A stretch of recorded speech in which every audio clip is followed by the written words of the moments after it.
Picture this, it's 2 a.m. in a dimly lit recording studio in Nashville, 1965. Johnny Cash sits slumped over his guitar, his famous black clothes wrinkled and stained.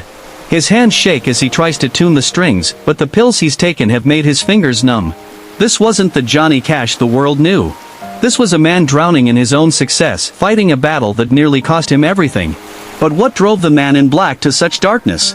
And how did a woman named June Carter become his unlikely savior? Stay with me, because what you're about to discover will change everything you thought you knew about Johnny Cash's greatest love story. The year was 1958 when Johnny Cash first met June Carter backstage at the Grand Ole Opry. She was performing with the Carter family, country music royalty, while Johnny was still climbing his way to fame. What nobody knew was that Johnny was already struggling with amphetamines, those little white pills that helped him stay awake during endless tours and late-night recording sessions. June later recalled that first meeting in her memoir, Johnny's eyes were already showing signs of the addiction that would consume him. She described them as restless and searching, like a caged animal looking for escape. But there was something else in those dark eyes, something that made her heart skip a beat. Here's where the story takes an unexpected turn. Johnny wasn't just battling pills because of the pressure of fame. According to his own confession years later, the addiction started much earlier, rooted in a childhood tragedy that haunted him his entire life.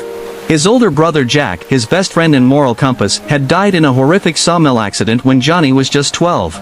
Johnny blamed himself for not being there, for going fishing instead of working with Jack that fatal day. Imagine carrying that guilt for decades.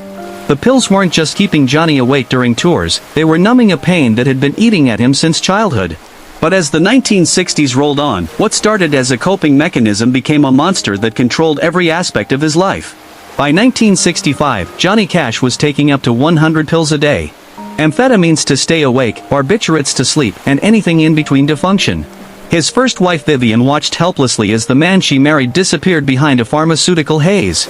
Their 4 daughters barely recognized their father when he stumbled home from tours, if he came home at all. But June Carter was watching too. She joined Johnny's touring show in 1961, and night after night, she witnessed his descent into hell. Other band members later revealed that June would often find Johnny passed out in hotel bathrooms, sometimes barely breathing. She'd sit with him, singing softly until he came to, never once judging him for his weakness. What would you do if you saw someone you cared about destroying themselves right before your eyes? June faced this choice every single day for nearly 7 years. The breaking point came during a show in Dallas, 1967. Johnny was so high on pills that he forgot the words to "I Walk the Line," his own signature song. The audience began booing, and Johnny, in a moment of drug-fueled rage, smashed his guitar and walked off stage.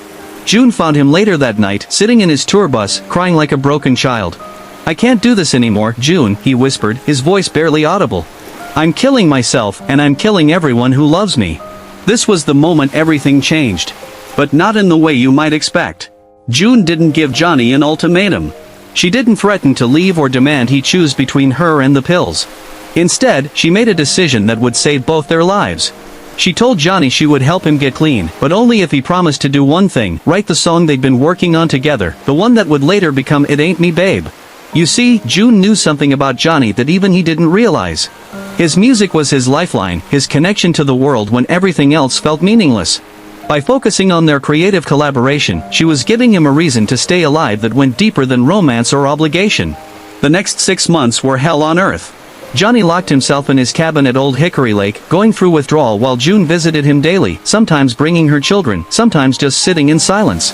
She later described hearing him scream through the walls, seeing him shake so violently he couldn't hold a coffee cup. But something remarkable happened during those dark winter months of 1967. As Johnny's body fought to free itself from the chemicals, his mind began to clear. And in that clarity, he began to see June not just as his savior, but as the woman who had loved him at his absolute worst and never given up hope. Their breakthrough came on a snowy February morning. Johnny had been clean for 3 weeks, the longest stretch in nearly a decade. June arrived at his cabin to find him sitting at his piano, playing a melody she'd never heard before. When she walked in, he looked up and sang the opening lines of what would become Jackson, their first real duet. The song wasn't just about 2 lovers, it was about 2 souls who had walked through fire together and emerged stronger on the other side.